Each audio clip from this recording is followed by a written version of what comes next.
Joining us is former Ohio State Senate Minority Leader and American University School of Public Affairs Executive in Residence, Capri Cafaro, along with former Massachusetts State Co-Chairman for Trump's presidential campaign and U.S. Senate candidate for Massachusetts, Geoff Diehl. Geoff, back in 1999, the Senate voted to acquit President Clinton of both articles of impeachment. What is your take on this, that he raises this issue now? Well, Dagan, thank you for having me on. And I will say it's hard to believe that President Clinton is making this comment after he was given such a pass, whether it was Whitewater or whether it was Travelgate, to the point where his wife ended up scrubbing a server and seemed to be getting a complete pass. So very ironic that he would be making these accusations. Capri, I look at it from this point of view that Hillary Clinton has not really been out there campaigning in the midterm elections for the most part. She did endorse Governor Cuomo in New York recently. Right. And President Clinton has been largely absent, but he kind of comes out with this whopper. And I say that because the special counsel investigation is still ongoing. We don't have a report delivered. Right. And he says this, that impeachment proceedings would have already been started.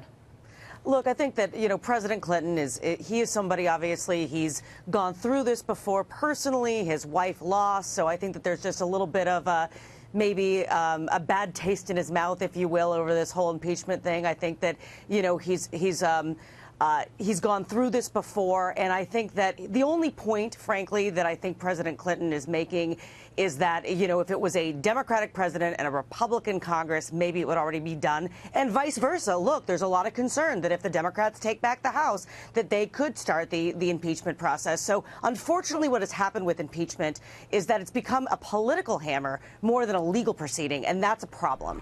Well, given what his impeachment was, the impeachment proceedings on President Clinton, what they were related to, it was kind of curious that he wasn't pressed on his thoughts on the Me Too movement, even what Kirsten, raised the issue again of where Kirsten Gillibrand, the senator, said about President Clinton that he should have resigned. And we've gotten some commentary from him on that recently. But I mean, your take on that, because again, if you're going to talk about impeachment, let's talk about all of it, Capri.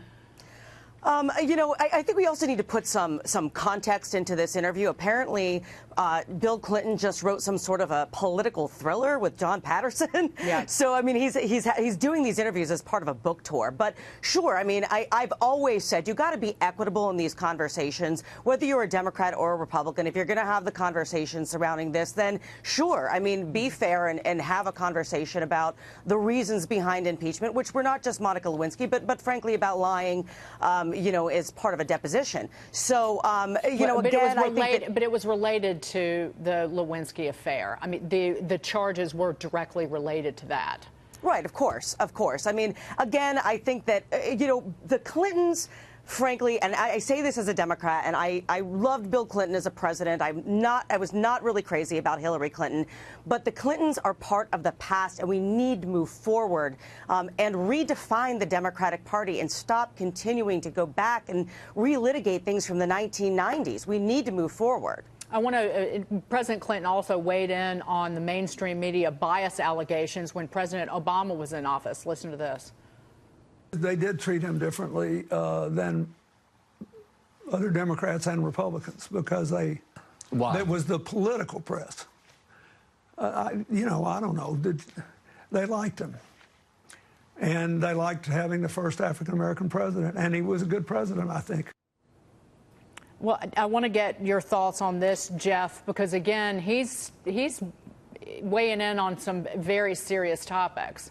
And he definitely seems upset about the way that he was treated toward the end of his presidency, whether it was the impeachment proceedings. In the big picture, how does this help Republicans and hurt Democrats going into November? Well, I will say that Bill Clinton's absolutely right that President Obama was given a pass on many things as well. Fast and Furious, Benghazi, which was a combination of Hillary Clinton and President Obama's administration. The press seemed to just continually ignore and whitewash all that was going on there. Now, at the same time, Donald Trump can't seem to catch a break. The DOJ, the FBI, the IRS have been weaponized against conservatives for the last, I don't know how many years, and all of this pointing to, collusion within the government. spent, trying to keep Republicans from having any success. So I think, again, Bill Clinton needs to probably moderate his conversation about, unfairness and talk about the fact that I think even President Trump is being treated unfairly. And Capri, I just did want to point out that President Clinton he was asked about the Kirsten Gillibrand saying that he should resign, and his response was it was all over the place. She's living in a different context, and she did it for different reasons, so I just disagree with her, he said during that interview. We just didn't play the clip. But what were you going to say? What is he going to say? I mean, what does someone say to that? I mean, Kirsten Gillibrand is obviously angling to run for president in 2020, and certainly she wanted to, capture on that Me Too movement and take a stand. But what is President Clinton going to say? Yeah, I should have resigned. I mean, he's in a tough spot. But I think that conversation that we're having here is, why is President Clinton maybe not having as honest of a dialogue as I think people are maybe hoping from him? Right. Well, Philippe Reines called Kirsten Gillibrand a hypocrite. President Clinton could have done that and said, given the support that she got from the Clintons, maybe that's one word he could have used. Meantime, former Vice President Joe Biden isn't ruling out a 2020 presidential bid while he continues to campaign for other Democrats. Biden's team is said to be outlining what his campaign could look like and will likely decide by the end of the year if he will run. This is according to reporting by NBC News. Capri, your reaction to this? I said earlier, we need to move forward and we need to have some new blood into the Democratic Party. Our bench is actually pretty weak. And, I come from the state of Ohio. A guy like Joe Biden really connects with, my people in the Rust Belt, coming from Scranton. He's a straight shooter. And while he is old, so is President Trump. I think that Joe Biden regrets not running in 2016. A lot of coulda, woulda, shoulda there. And I think that he has a better shot than some of the more progressive names that we're hearing, like Elizabeth Warren and the like. So it's not an ideal situation, but if Joe Biden does run, he would be certainly somebody that I would support because I think he could connect with those Trump crossover Democrats. Well, Geoff, he's certainly somebody who can talk to people who don't live on the East Coast in major cities and basically Los Angeles and San Francisco. He does know how to talk to the everyman and the everywoman.